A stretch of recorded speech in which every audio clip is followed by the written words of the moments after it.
What is up, everyone? What is up? How's everyone doing? I hope everyone is having a wonderful Tuesday afternoon. It is myself and my boy Pete with those PINCHE's VATO'S come together again and talk some 49er football. We're going to have a conversation, not the conversation that we wanted to have, but nevertheless, we're going to have a conversation. Pete, how you doing, bro? And how you dealing with this loss? I'm good. We were just talking off air, and it's one loss, and that was probably the best defense that we're gonna play, even in the playoffs this year. And so, I mean, it's better to get it out of the way now.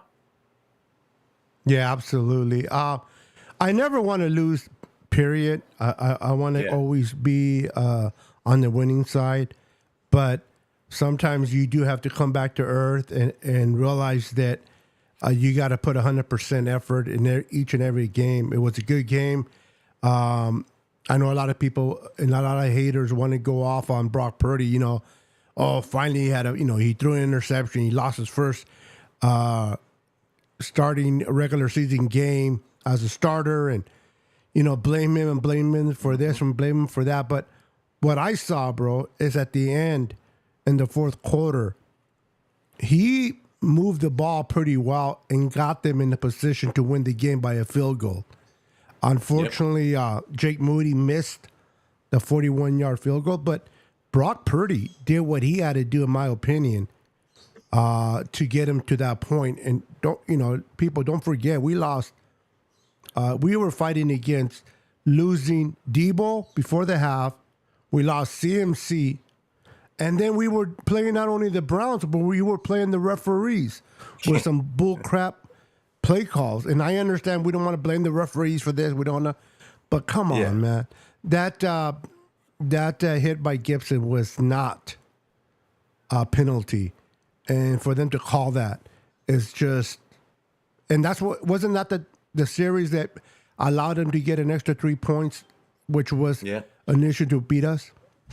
They called a hold on Mooney Ward too, that wasn't a hold. They showed it on the replay, and he didn't even grab the guy's jersey. They just called it, for no reason. So it was two really bad calls. But in the same breath, if you really look at the situation, the 49ers should have never been in those positions to begin with. And I talked about it on my show yesterday. Here's the deal. I hear a lot of people saying that, 49ers should, including the 49ers, they shouldn't have won that game. They didn't deserve to win it. They absolutely should have won that game. Not just because of the refs. They had more than one, more than two, more than three opportunities to put that game away. And they just couldn't get it done, but they should have won the game. There was no reason to lose the game. Am I okay with the loss just because a team is going to get a loss in the season? I mean, the odds are they're not going to go undefeated, and we got to get the loss like that out of the way now. Absolutely, but at the same time, I don't want to give them any excuses. They should have won that game. No, you're right. You're right. They should have won that game. They had every opportunity. The offensive line of the San Francisco 49ers could not really protect against that defense. That defense is a very good defense. Probably, like you said, probably the best defense we're going to face all year. That plays our type of offense. Everything is matchups. It's scheme. And that defense is set up to play offenses like ours. And it was raining. It was ugly weather. It was windy. And both offenses didn't play good. But unfortunately for Cleveland, they played a little bit better than we did. And the Niners have to go back to the drawing board and figure stuff out. They got to figure out, okay, what did we do wrong? Could we have played better? I mean, they got a few interceptions. Warner and I believe Lenore got one. But they just weren't enough. Now, on the bright side, defensively, The debut of Randy Gregory was pretty damn awesome. He Mm-hmm. made he affected the game right away. Going forward, how do you think this kid's going to do opposite of Bosa? Did you see enough to get you excited, even with the loss, that this kid can be special on this defense?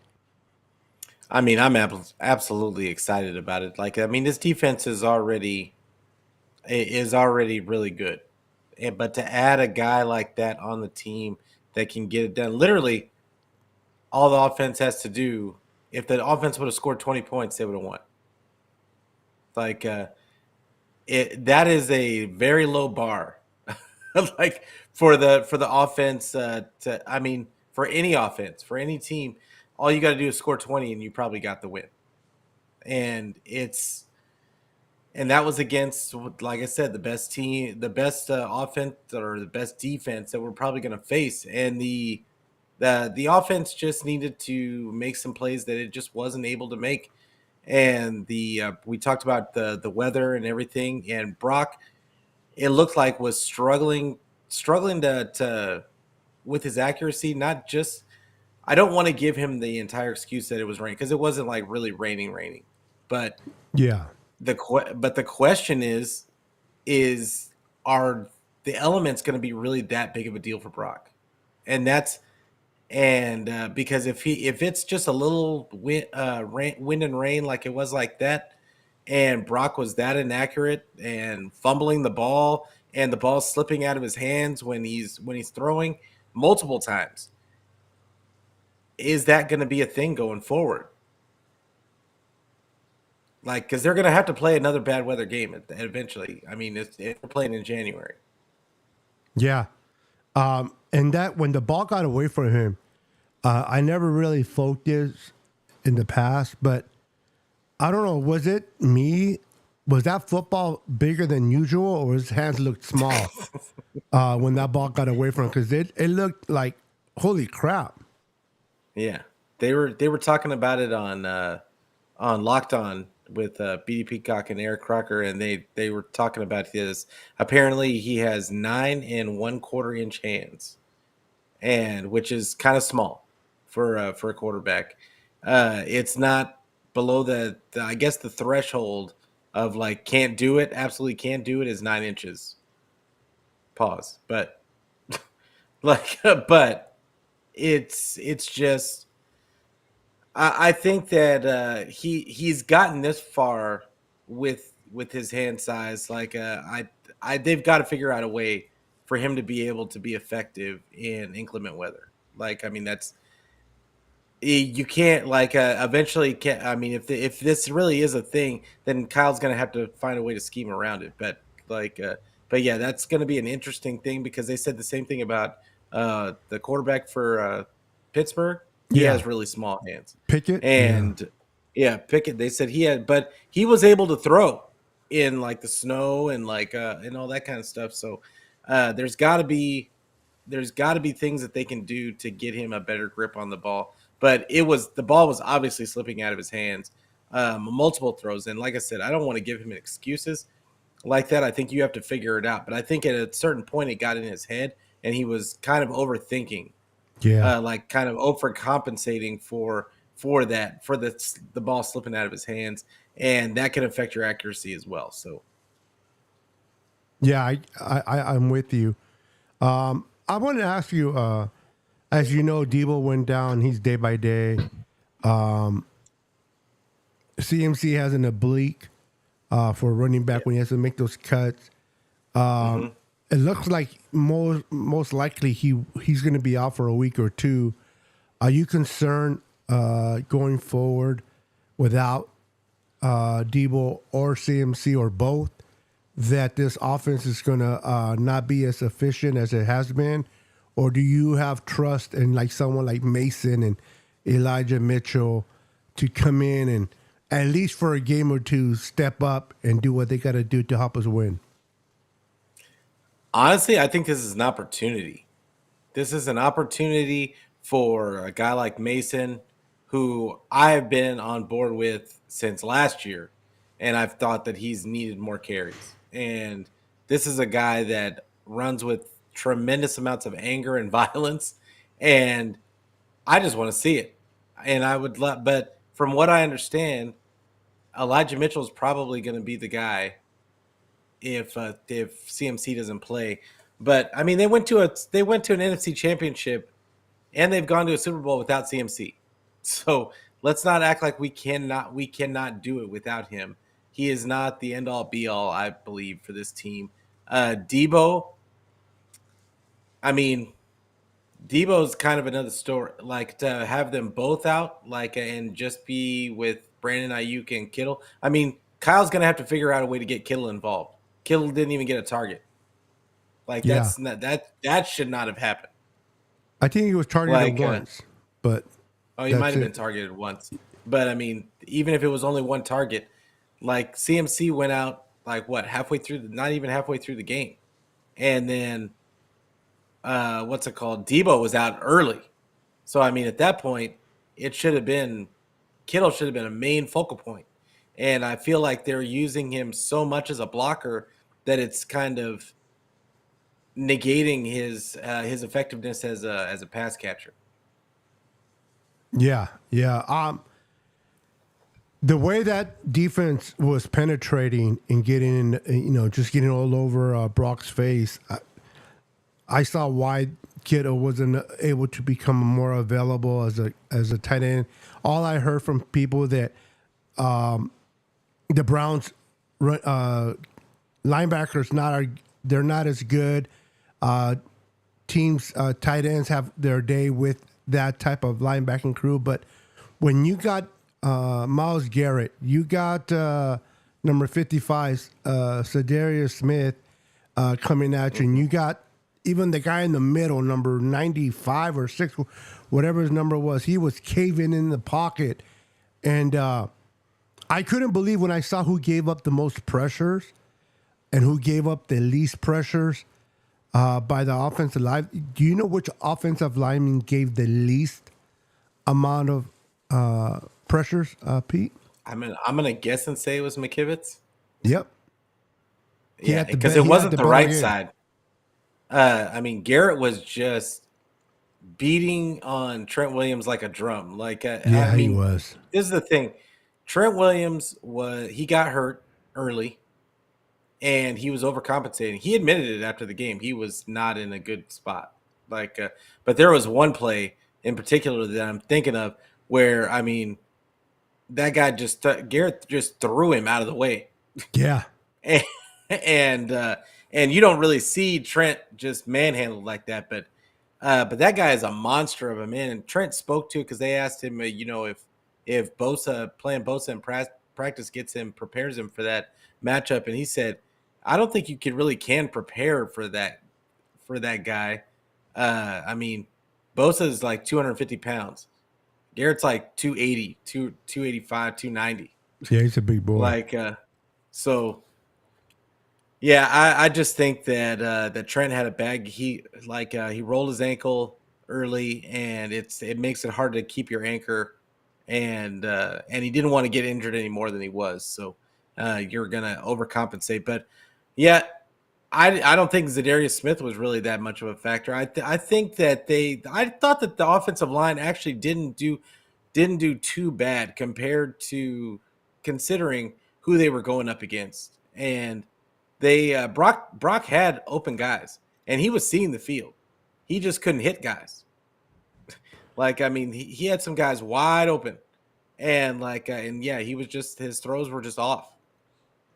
And when there were not off throws, I have to admit, Brandon Ayuk did not do Brock any favors by dropping at least 3 balls that should have been caught.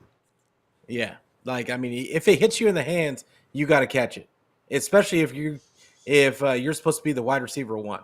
Yeah. Like, we're not talking about Jennings or Ronnie Bell here. We're talking about number 1 receiver, Brandon Ayuk, who's a contract year. So, yeah, you got to catch those. And when they hit you in the hands like that, and I saw people talking about like, the throw wasn't it wasn't a good throw. It doesn't matter. It doesn't matter. Like, that's the whole point of you being a number 1 wide receiver, is that if the ball gets near you, you're supposed to you're supposed to want it more than the other guy, That is and correct. you're supposed to get it. So I don't want to hear that the ball wasn't perfect. There's gonna be throws that aren't perfect. You just need, as a wide receiver one, you need to go out there and get it and make a play. Yeah, that is correct. And people might say, well, everybody has a bad day. And that's true. But Yeah, when that's you true. lose Debo and you lose CMC, a player like Brandon Ayuk, who is a bona fide number one receiver, has to elevate his game. Those are the moments where true leaders, true superstars elevate their game and do things beyond the norm, if you will, because we are lacking in other areas. And he hasn't found a way to do that. Was those passes great? Probably not. But if it hit you in the fingers or close in the vicinity of your hand, you should try to catch those balls. And three of them. I understand if he missed one, but three of them at crucial moments of the game wasn't good. But I do believe the whole team as a whole lost that game. I love what Fred Warner said, and I love that he didn't put the pressure on his rookie kicker. Should he make the kick? Yes. Was it a pressure moment? Absolutely. People tend already to forget he's a rookie. He will get better. Yeah. He'll learn how to become more sure of himself going forward. But he missed it. He missed it. And not only that, it wasn't like he was short. The wind moved it. He just didn't adjust himself to the wind as good. I mean, I forgot somebody brought up a chart of the direction of the ball and the length of the ball and then the wind, how much the wind moved it to the opposite side. And don't forget, even though the kicker for the Browns made it more, he missed a kick as well. And he kicks in Cleveland in that weather. So we'll get better. Hopefully they can get back to the drawing board. Hopefully Kittle and CMC can get healed up. We're facing the Minnesota Vikings on Monday night. We know that Kirk Cousins is not when you turn on the lights, he kind of goes away in the shadows. He's playing without Jefferson in the lineup. Is this a perfect time to face the Vikings coming off a loss and then playing a team that doesn't play good on prime time and they're out their best receiver? I don't think there could be a better time to play them. Like, I mean, without Jefferson on the field, and their defense already isn't good.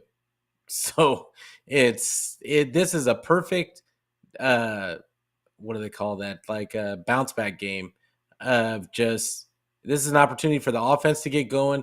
This is opportunity for the defense to build some confidence, and yeah, it's just, I mean, it's a perfect bounce back game. Like, we should just be looking at this as a way to just get back into what the 49ers football is.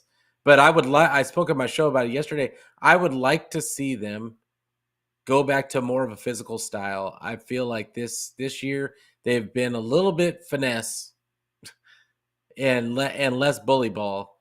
And I would like to see, that's why I would love to see Mason get more carries. I want to see them just kind of bully the Vikings, because the Vikings want to play a finesse game, and and I would just want to see the 49ers go out there and smack some people around. Now, when you say finesse, are you particularly talking about the whole team, or are you focused more on that pass rush and that defense? Do you feel that the defense hasn't been the same defense that we're accustomed in watching with D'Amico now that we have the new coordinator? Other than the Dallas game, I would say that they haven't looked the same.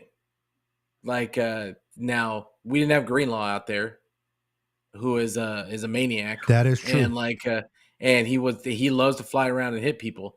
But just overall, I feel like they just have not been as physical, and it's been more about the scheme than it has been about the actual, like, players just bullying guys around.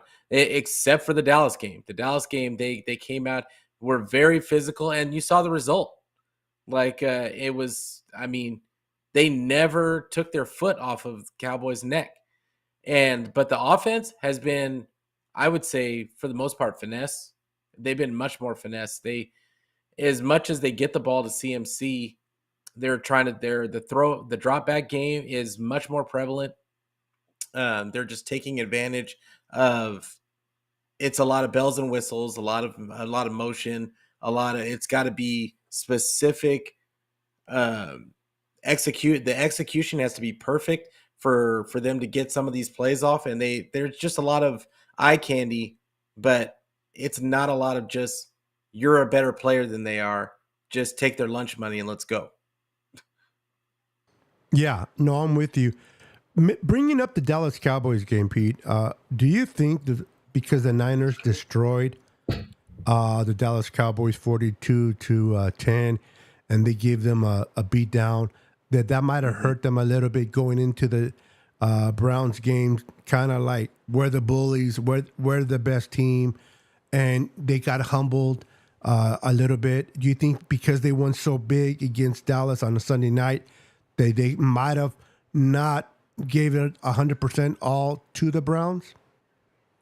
I mean, they tried to say it all week that they weren't overlooking anybody.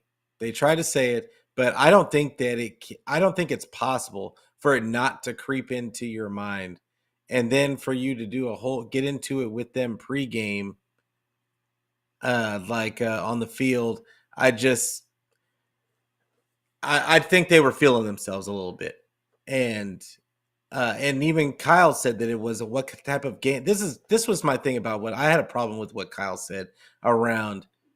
He knew that this game was going to be more of a physical smash mouth, like sloppy type of game, but you didn't play call like that. Like it was going to be like that. There was still all the bells and whistles. There was all the eye candy, and it was all the same. Even when they were stuffing it and getting you behind the line of scrimmage, you were still calling the same things.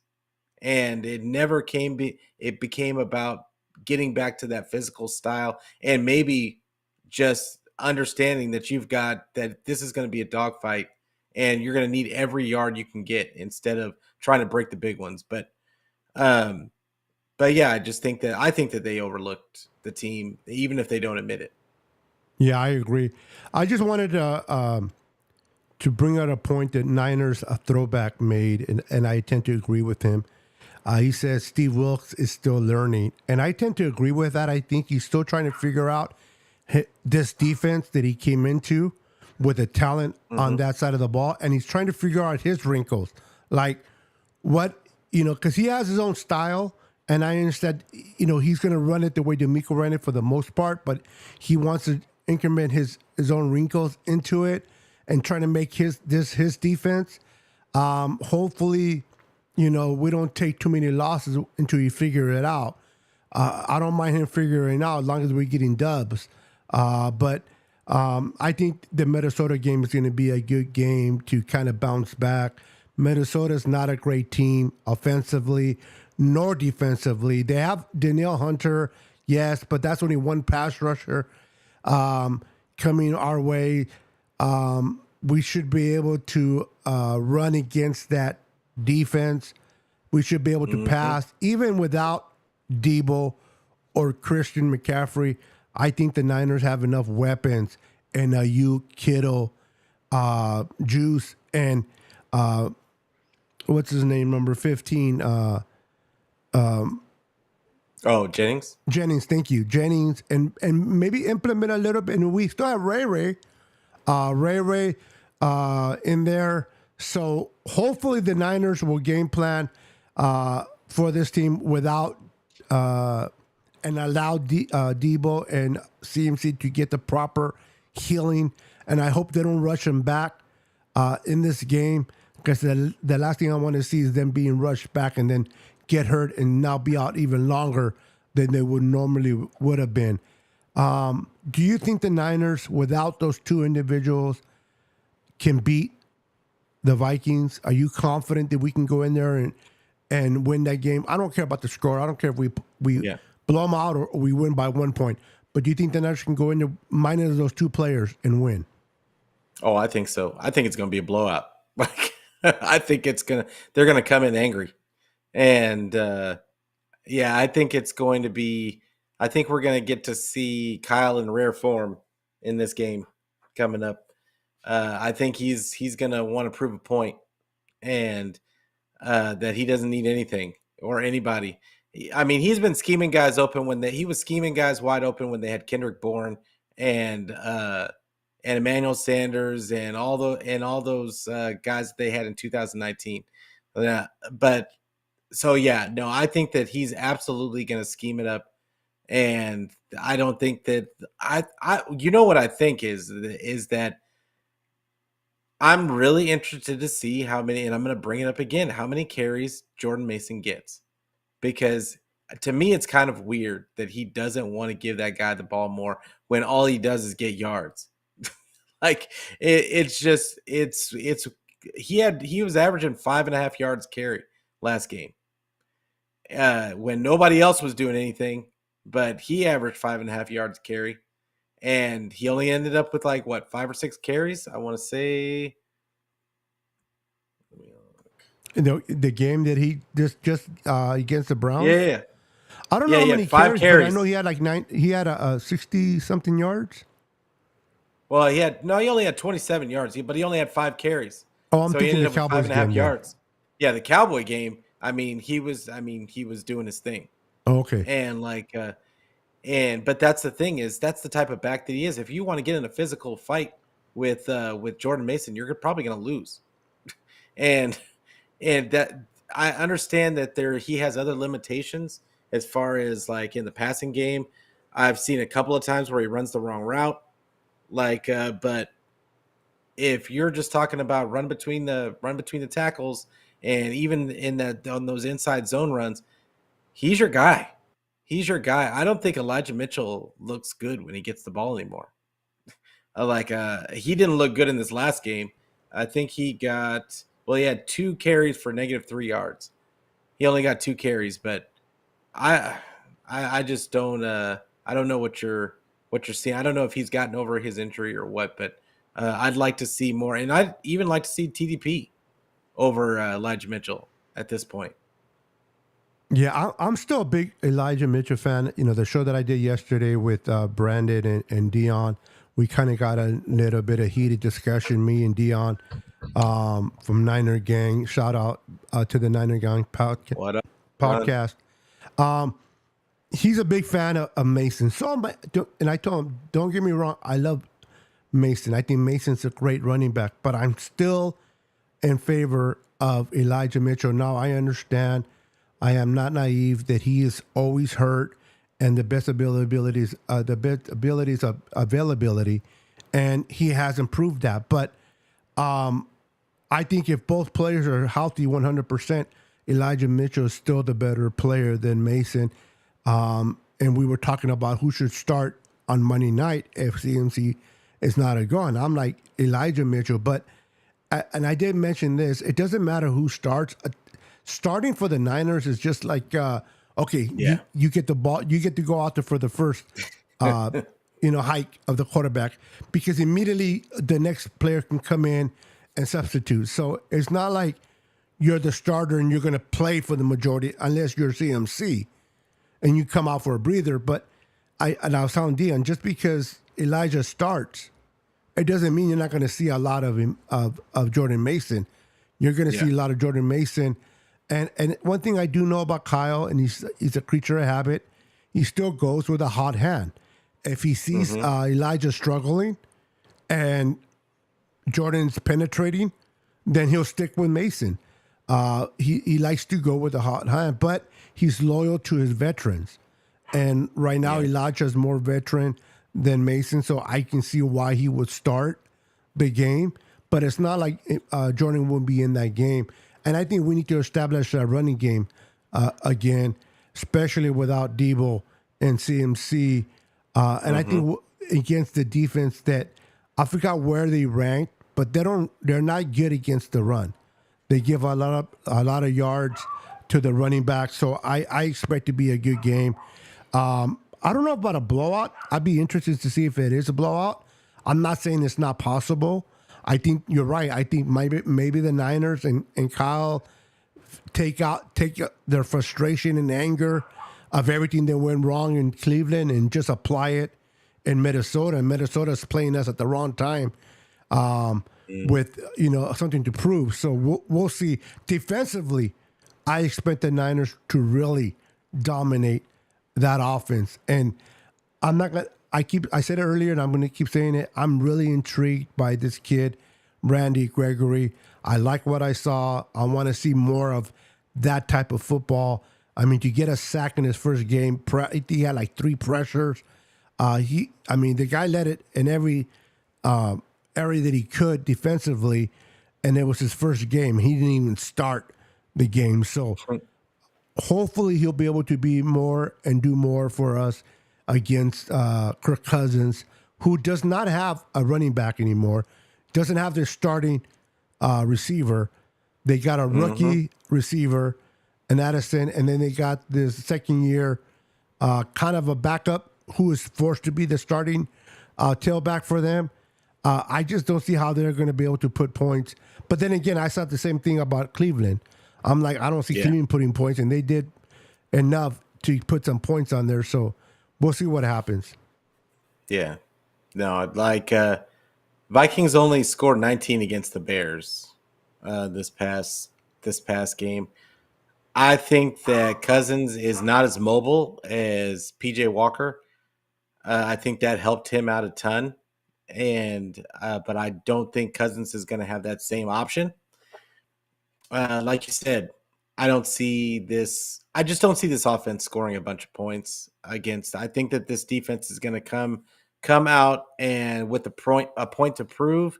And I think the offense is. I think Kyle's going to come out there on fire, like just scheming it up. But this is the most frustrating thing about the 49ers and consistently is that they play down to their competition, especially offensively. And I think it's just because Kyle's offense is built to take advantage of the rules of the defense, which means it doesn't matter who their players are. If they have a top 5 defense, it's the same thing as when they're going against a bottom 5 defense. It's not targeting the other team's bad players. It's just taking advantage of the rules of the defense. So it's going to look the same regardless. And it's just all about can that other team tackle. And so that's going to be the key to the game is how are Minnesota tackling? Yeah. Yeah. And remember, they don't have their linebacker. They lost their number one linebacker. I forgot what his name was, but he's not on the Kendricks? team anymore. Hendricks. Yeah, he's gone. He's been gone since last year or this offseason, I should say. So they're definitely struggling over there defensively. We are playing in Minnesota, so we are playing inside a stadium. So a win should not be a factor in this case for Mr. Moody to make his kicks. So hopefully that won't be an issue. Let me ask you, against the Browns, if you can categorize it for me from 1 to 5, going from 5 all the way to 1, who is to blame for this loss? Starting at 5 all the way to 1. Whew. Starting at 5. I would say starting at 5. I'm going to say Kyle. I'm going to say Kyle at starting at 5. And I think that his game plan could have been a little bit different. I didn't like a lot of the play calls, especially in the second half. And then I'm going to go number 4. I'm going to go Ayuk with the drops. And then 3. Ooh. 3, I am gonna go with the refs. Like, I know that that's not a part of the team, but I'm blaming them. Like, Well, it they've looked like got to they were have part of the some kind of Browns blame. team for sure. No kidding. And then number 2, I would say, who? Because it's a toughie between number 2. I'm gonna say, man, that's a hard Maybe pick the because number injuries. 1, yeah, like I guess number 2 would be the injuries to Debo and CMC, and then the last one would be just Purdy not being able to grip the ball and like missing so many wide open passes. Like, because I mean, as good as his defense was, like he had time to throw the ball and hit some wide open guys, and he just missed them. So, yeah, like I mean, I've got to give it to Purdy. You know, I'm with you, and those are great choices. At the end of the day, we lost, and it, you know, an now's an owl, and there's no Yep. overturning it. But if there's a silver lining, and you know, in this game was that, you know, Brock Purdy did miss some questionable calls. He did throw the ball overthrown a few of the receivers. He wasn't accurate as he normally is, but I have to go back to the fourth quarter towards the end when he was able to drive that offense enough to give his kicker the opportunity to win the game on a 41-yard field goal, which is about, what, 81% kickers make those 41-yarders. So it's not like it was a 65 or a 60. It was a 41. And he was able to move the ball. He was able to get it to Ayuk. And even though Ayuk was dropping balls, he stepped up as well. I would want to call it the 2-minute drill. I don't know if they were under 2 minutes, but maybe they were. But they were able to maneuver and move the ball and call the right plays and execute. And to me, Brock Purdy faced adversity, fell behind, went through all the injuries of Debo and CMC, went through the back calling of the referees making back calls, the back blocking of our offensive line. And yet, with all that, with all the craziness that went on Sunday morning, he still was able to get his team up the field with an opportunity for his kicker to make a 41-yard kick and win the game. So did Brock Purdy struggle? Yes. Did he play his best game? Absolutely not. Probably had one of his worst. But when it mattered, when the rubber met the road, he did enough to give us the opportunity to win the game. Unfortunately, the kicker missed it. So I don't put that on Brock. I put it on the kicker.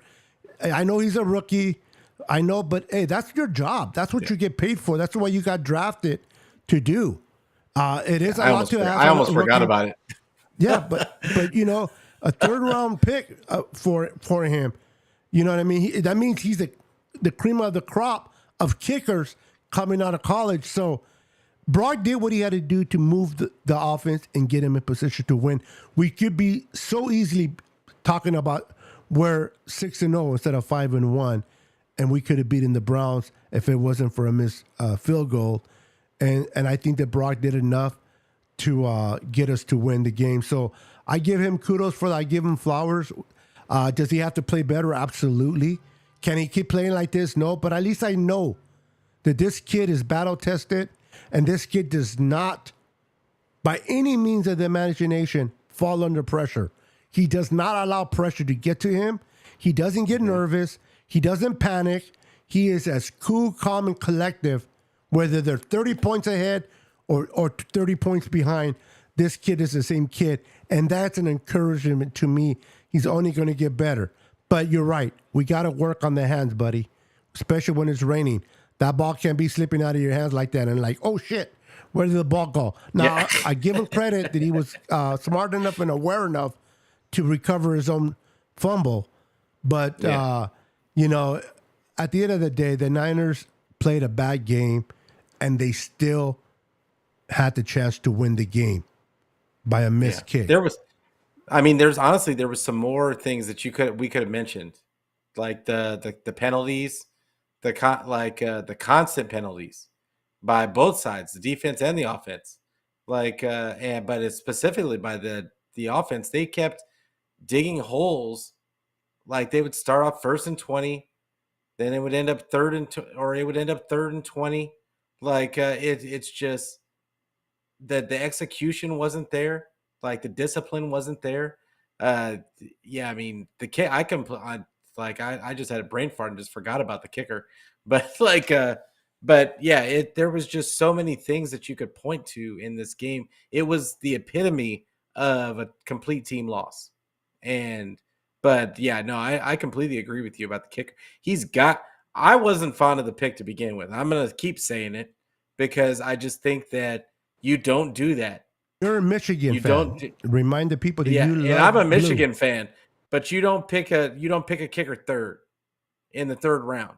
Like you just don't do it. And this is why. It's not because he's not a good kid and he couldn't be a good kicker down the line, but the reality of the situation is that kicking the kickers, it's all percentages. It's all numbers. And he's gonna miss kicks. He's gonna miss kicks. So what's the point of bringing in a rookie kicker who hasn't had the opportunity to get battle tested when you've got a Super Bowl ready team? If we end up losing in the playoffs because of a rookie kicker, like I'm gonna be as a fan, I'm gonna be very upset because they have a ton of cap space right now. Like they could have easily have just brought Robbie Gold back, and they didn't. They still chose not to. They had a perfect opportunity to put Moody like when he was looking bad in the preseason. And I know that everybody's going to say, "Oh well, he hadn't missed a kick up to this point." Okay, but then he did, and it cost us a game. So just keep that in mind when we're getting into the playoffs. It's not just going to be a foregone conclusion that he's just going to be automatic. Like I know that I'm going to be holding my breath when he kicks in the playoffs. Yeah, I mean, to the point, I'm with you to the point where he did cost us the game. I don't know, but I know a lot of people, especially this week on Twitter, are but like, they're playing songs, come back to, to San Francisco, Robbie Gold. For that contract, for $5 million, Robbie Gold, in my opinion, can stay retired. I'm confident in the kicker that we have. Did I enjoy that miss? No. But I'd rather him get those misses out of the way early than do it in the playoffs. Maybe this pressure. Now, if I see it more consistent, like maybe not this Monday night, but in another game, maybe against Cincinnati, he gets the opportunity. We come close, and he misses it again. Then I'll start leaning more where I'll probably call Robbie Gold myself. But off of one miss, I'm still going to give him the benefit of the doubt. He got picked, even though I understand you don't agree with taking a kicker in the third round, and that is kind of high, but he is the best of the crop of the kickers coming out. So hopefully he can watch the film, understand the pressure that it is in the NFL, and make the proper adjustments. And it was a windy city, and the wind was strong, so maybe he needs to learn how to judge those winds. In pro football. So I'm going to give him the benefit of the doubt. He needs to get better. If he's like that in a few more games, or he does it in the playoffs, that I'll be talking a different conversation. But we still got to look for a future. And Robbie Gold at $5 million. I know we have the money, but I'm a stingy guy. The more money I have, the more I want to save. I don't want to spend just because I have it, unless I need to. And if I can get a bargain, I'll take the bargain over the full price, whether I have the money to pay for the full price or not. And I think that we're getting a bargain with Moody. Let's just hope that he doesn't keep us in a bad mood by keep missing games. This whole game was terrible. This whole game was for shits. Everybody played bad. We had an off Sunday, and yet we came 41 yards of winning the game and being 6-0. I think this team is experienced enough. They're gonna bounce back. They're gonna self-examine themselves, and they're gonna pull out the best. Maybe they were at a point where sometimes you let your ego come in and we're the best. Nobody can beat us. We're scoring 30. Maybe this awakening call. I don't know if you remember, Pete, but in the '94 Super Bowl run, if I recall, the Niners got their ass kicked 40-8 by the Philadelphia Eagles, and they even pulled out Steve Young by George Seifert, and then they went on and did not lose a game after that at all the way to the Super Bowl and won it. I'm not saying that's what's going to happen this year, but sometimes you need that slap in the face to remind you, if you don't get your shit together, if you're not laser focused, if you downplay or overlook any opponent, this is what's going to happen. And maybe their perspective changes. Hopefully it will change, and they'll have, no matter who they play, they got to look at them like they're it's a playoff time. Yeah, no, I agree. Like, I mean, I don't know if they had a rookie kicker that year, but but I would say I want to say that yes, but I'm not they sure. they did not have a rookie kicker. 94? Yeah. I'll have to look it up. And if you're right, then we're gonna come full circle. Like, but yeah, this is the thing. I think that we have a great team. I think the 49ers have a great team. And it's just about, and we talked about it, I think on maybe last week, it's just about staying healthy.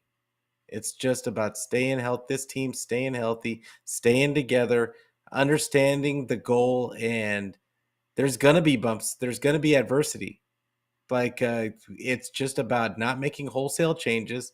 You still do the same things. You just learn from your mistakes. And they could, if they would have just made just 2 or 3 less mistakes in this game, they win.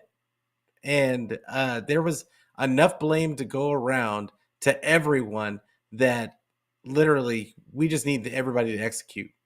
And if they execute for this team, there's not many teams that can deal with them.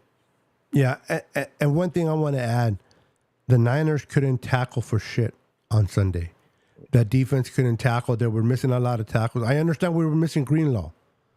Okay, but Ertz needs to step up. Oren Burks needs to step up. I keep forgetting the other guy's name, the other linebacker, number 45. He needs to step up as well.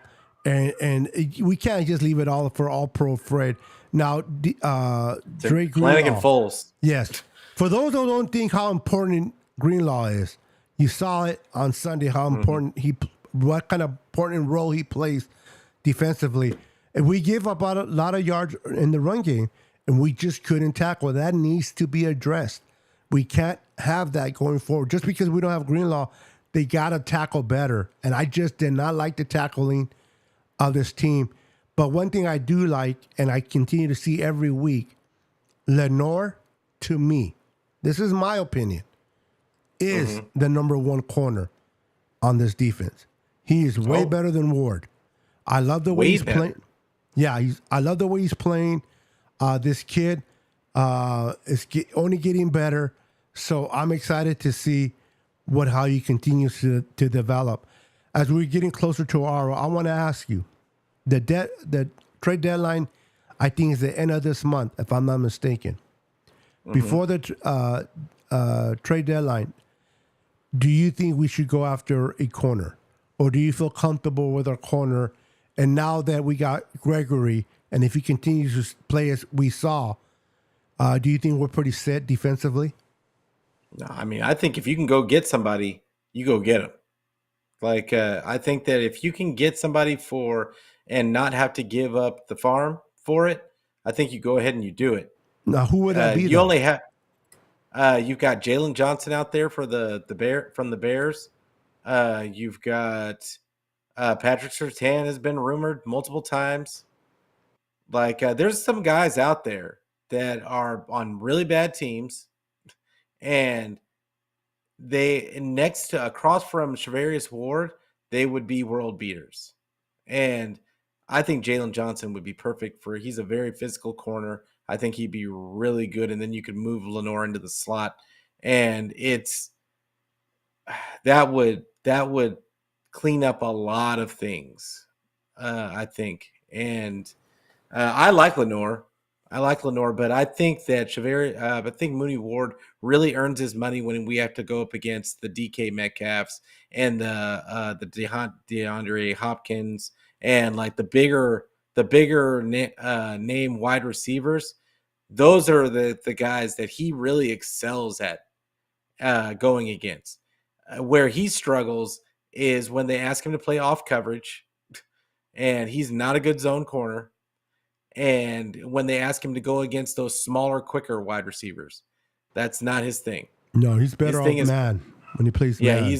he's good when he gets to get his hands on you and play man to man. And like, I don't understand. I don't understand why all the off coverage. I'm still like, it still bugs me. But like, but either way, I think Mooney Ward is still playing pretty solid. I think, did he have a couple of gaffes? Yeah, of course. Like, but when it comes time, like I said, when DK comes into town, and when some of these other big name wide receivers, you don't worry about them. They're gonna get. He's gonna break them off. Like, they're not gonna do anything that day against Mooney. No, I'm with you. I'm with you on that. Like I know a lot of people want Surtain to come from Denver, but the guy, listen, you bring a corner at that quality on his last year contract, a rookie contract, you're gonna have to pay him, which means there goes Brandon Ayuk. Bye bye. So I don't know if you can bring in a player like that for a 1 year rental and give up a lot of capital to get a 1 year rental. I understand we want to win the Super Bowl, and as bad as I want to win a Super Bowl, I do, but I don't want to mortgage the future in doing so either. I want to be relevant each and every year. I might get crucified for this. I'd rather not win the Super Bowl this year and be consistent than win it all and not win nothing for the next 3 or 4 years.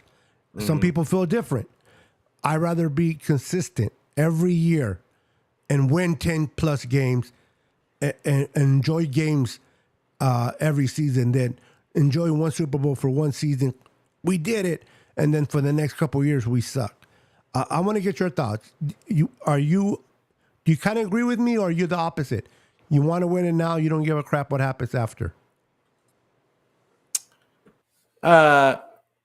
In this situation,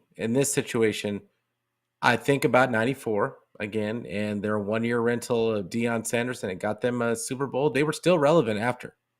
I don't think this is not going to make them. They're not going to be relevant. But we haven't won one since. If it's a rental. Well, that's true, but we've been consistently. They were consistently good after that until they weren't, and then like you said, it's about being consistently good and in the mix, right? I still think that they'll be consistently good, even if it is a 1 year rental. I don't think that they would have to give up a ton for Jalen Johnson. That's why I like Jalen Johnson so much. I think that they definitely wouldn't have to give up a first round pick for him. So yeah, and I'm good for that. If we'd have to give up a number one pick, there's a kid, I can't think of his name. He's a corner that can play safety as well with Carolina. He's not that big name, but he's very, very good. J.C. Horn? No, not J.C. Horn. No. The one that plays opposite of him. Can't think of his name, but this kid is good. You can play him at safety. You can play him at corner. The kid's good.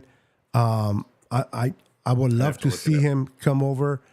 Someone like him. I know a lot of people want Burns to come over, but he's going to demand too much again in the trade. People want Chase, but how much is they're going to want for him? So I understand there's big names out there and they sound flashy and they sound good. Bring this player, bring that player, but you got to look at it also as a business side of it. Like, okay, who can we bring to make the team better, but yet not cut ourselves at the feet either, where we can use that number one next offseason to maybe go after a player that we need going forward. So they're out there. You just got, a lot of us are just familiar with the big names. Okay.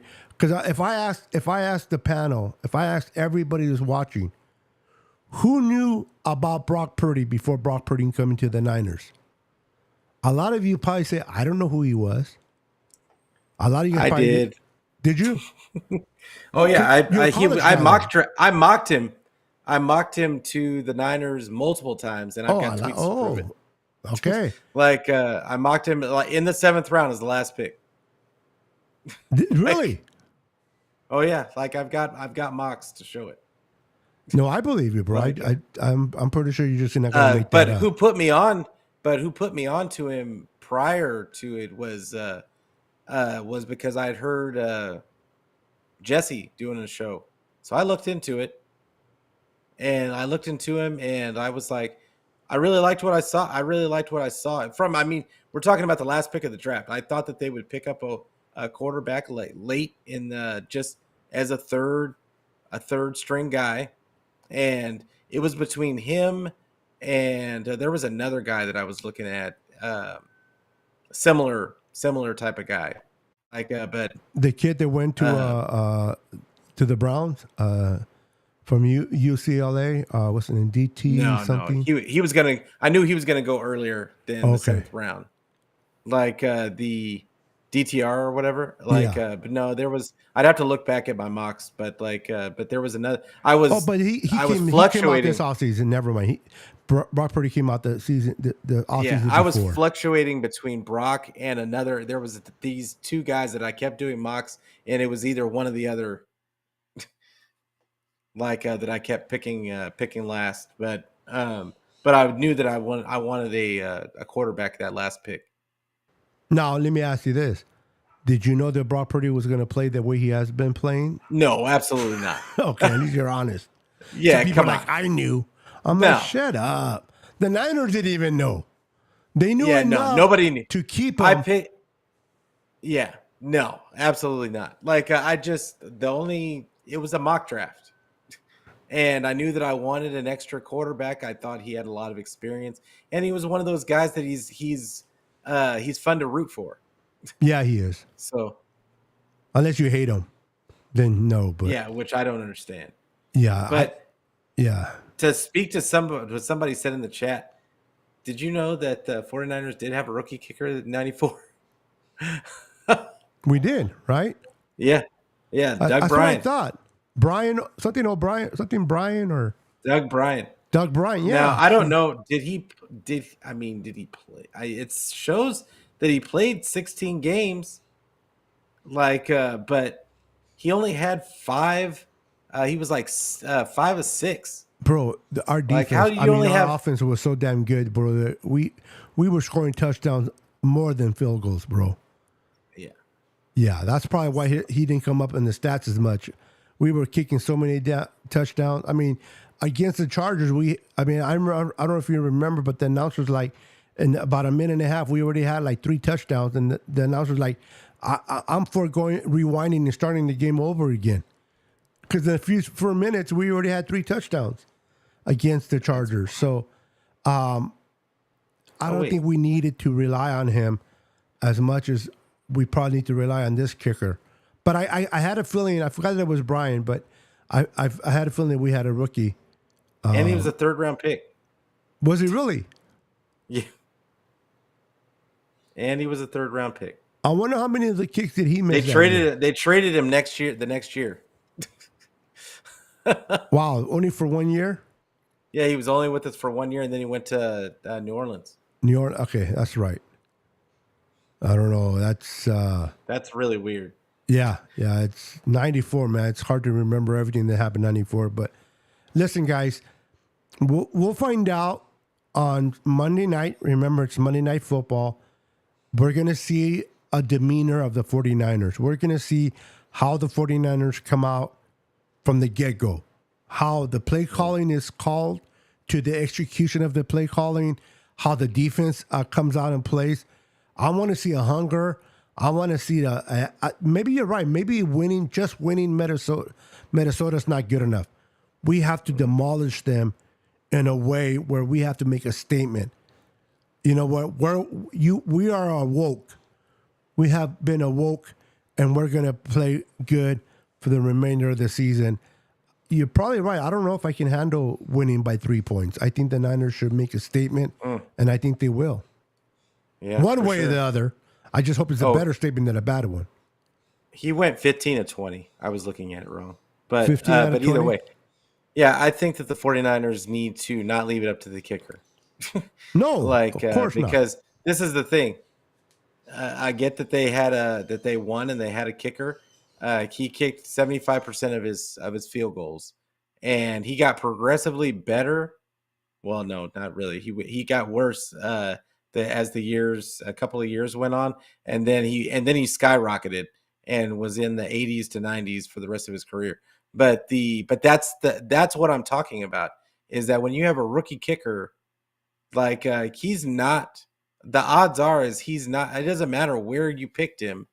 Like the odds are is he's not going to be the greatest kicker out of the box.